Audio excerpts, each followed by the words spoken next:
యేసువారు అందరికీ ప్రభువు. ఆయన తన ప్రజలను వారి పాపముల నుండి ఆయన విడిపించిన కనుక యేసు అను పేరు పెట్టబడినని లేఖన భాగం. ఆయన తన ప్రజల కొరకు. ఇప్పుడు ఒక పాట పాడడం.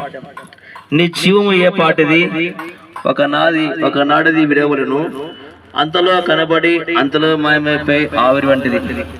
ప్రియమైన దేవుని బిడ్డలారా, ఈ లోకంలో మనిషి యొక్క జీవితం ఎంత అంటే ఆవిరి బుడగ లాంటిది. మనిషి యొక్క ఆయుష్కాలము 70 సంవత్సరములు, అధిక బలం ఉంటే 80 సంవత్సరం అని దేవుని యొక్క వాక్యం తెలియజేస్తుంది. మనిషి యొక్క జీవితంలో రక్షణ కావాలా? రక్షణ చాలా ప్రాముఖ్యం. మనిషి యొక్క జన్మ చూడండి, అనేక తలుస్తుంటాం. మనుషులు ఒక్కసారి మృతి పొందును, అటు తర్వాత తీర్పు ఉన్నదని లేఖన భాగం తెలియజేస్తున్నది.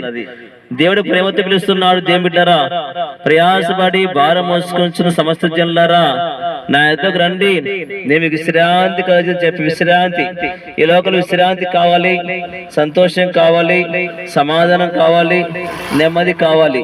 ఈ లోకం ఎవరు మనకు నెమ్మదిస్తారు? మనమంతా ఎవరు అంటే పాపులుగా పిలబడుతున్నాం. భక్తుడు ఏమంటున్నా అంటే, నేను పాపంలోనే పుట్టిన వాడుగా ఉన్నాను, పాపంలోనే నా తల్లి నన్ను గర్భం ధరించినదని లేఖన భాగం తెలియజేస్తున్నది.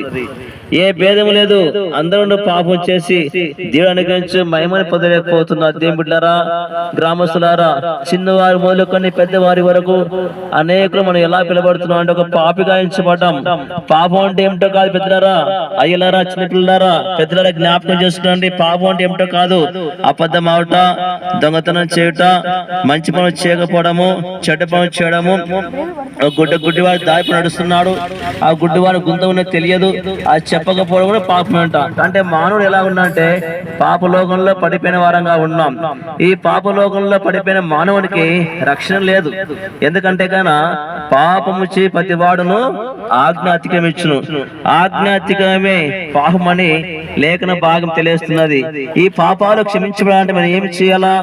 మన పితరులు చూడండి, అనేక మంచి కార్యం చేస్తుంటారు. అన్నదానమని, గోదానమని, భూదానమని, వస్త్రదానమని, విద్యాదానమని, రక్తదానమని అనేకమైన దానం చేస్తుంటే కన్నా అనేక మంచి క్రియ చేత మన పాపములు క్షమించబడితే అనుకుంటాం. కానీ మన పాపములు క్షమించబడవండి. ఎద్దయ్యకేవు మేకలేకి రక్తం ద్వారా మన పాపములు క్షమించబడవు. కానీ యేసు రక్తం చేత మన పాపములు క్షమించబడుతున్న